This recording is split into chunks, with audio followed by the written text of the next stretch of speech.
Hi, I'm Jeff Morrison, and you're watching a video shot with the Acer Holo360, a unique 360 camera in that it has a large LCD screen on the back. The most interesting thing about this camera, other than the screen, is it has a SIM card built in. So you don't need Wi-Fi to upload your photos if you get yourself a data SIM, of course. My main complaints, you can see my review in the link below, but my main complaints is that it doesn't have a tripod mount, so you can't put it on a selfie stick or even a little tripod or something, which is why you're probably noticing a lot of table in this photo, or this video. Also in the link below, you can actually see what this area looks like on some of the other cameras that I've reviewed.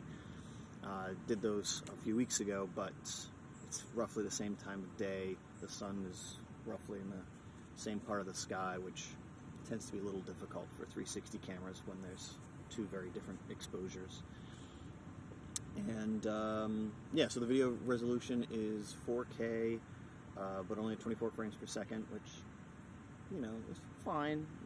Yeah, most of the other 4K cameras are 30 frames per second. You can do a few of the editing tricks in the app, built into the camera. And overall, I mean, it's neat. It's different. I give them credit for doing something a little different than most 360 cameras. Just without the ability to attach it to a tripod or a selfie stick, and then on top of it, kind of the shape of the camera and where the buttons are, it's very difficult not to get your hand all over the photo. I mean, if I put my finger here, that's where the shutter is, and I can put it here, which is tapping the screen where it is, but as you can see, that's a lot, and that's on the table. If I'm holding it, here, I'll hold it.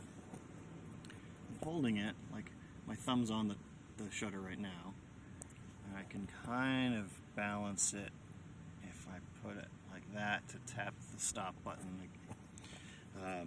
So yeah, in fact, we'll walk around a little bit as well. So it's a neat camera.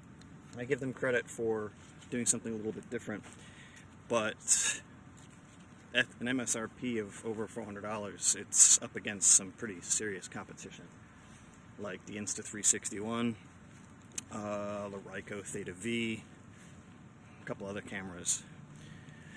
So, but from what I've seen on Amazon, it usually is around $200. It's more interesting, but still, it's just a little awkward to use. That's my main issue. And as you can see, I'm normally I'd like the camera a little farther away from me, but that's it. That's all you got in your hand. The Ryko, I used the Ryko Theta V for a while, and the S before it, and that's a great camera, but it's a taller design, so you can hold it down the bottom and get your thumb kind of out of the way, so your hand isn't quite as apparent as mine is right now. Yes, there's a timer, but again, you kind of still have to hold it strangely. But anyway, I'm just kind of repeating myself. So, as you can hear a very loud motorcycle going past. So that's my review, in part. You can read the whole thing in the link in the description below. And as I said, there's going to be links also for the other cameras that I've reviewed recently, walking around this park, in fact. Yeah. Oh, and there'll be a link to a Flickr page that has some of the still images.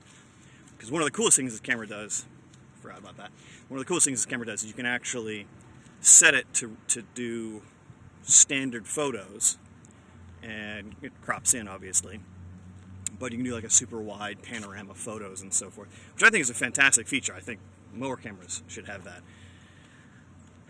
So yeah, thanks for watching, and have a good one. As I try to position my finger right. Okay, bye.